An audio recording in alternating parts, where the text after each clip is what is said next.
আমি গণভোটের পক্ষেই না। বাংলাদেশে এখন সংস্কারের চেষ্টা হচ্ছে না? কথা বলেন। কিন্তু সফল হয়েছে? এই সংস্কার হইতে গণভোট লাগবে। গণভোট কবে? নির্বাচনের দিনে। হ্যাঁ জয়যুক্ত হইলে সংস্কার, না জয়যুক্ত হইলে সনদ বাতিল। তা এই ব্যাপারে তো আমার বক্তব্যগুলো রাজনৈতিক বক্তব্য আমার শুনছেন না? পিআর নিয়ে, গণভোট নিয়ে। আমি গণভোটের পক্ষেই না। তার একটাই কারণ, গণভোটকে সমর্থন করতে পারছি না আমি এই জন্যে, এই যে সনদটা আছে না, যেটা বৈধতা পাবে গণভোটে। কথা বলেন। বাংলাদেশ সংবিধানের ৫ম সংশোধনীতে প্রেসিডেন্ট জিয়াউর রহমান ১৯৭৭ সালের ৩০শে মেতে গণভোট করছিলেন। গণভোট করে প্রেসিডেন্ট জিয়া একটা ভালো কাজ করছিলেন, খুব ভালো কাজ।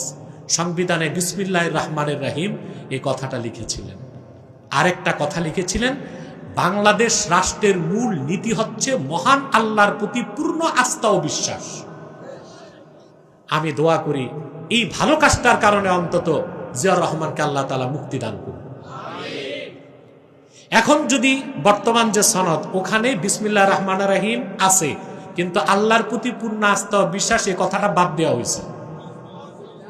এখন যদি গণভোট বিজয়ী হয়, তখন আগামীর সংসদে যদি সংবিধান সংস্কার হয়, এই কথাটাকে আর রাখা যাবে না।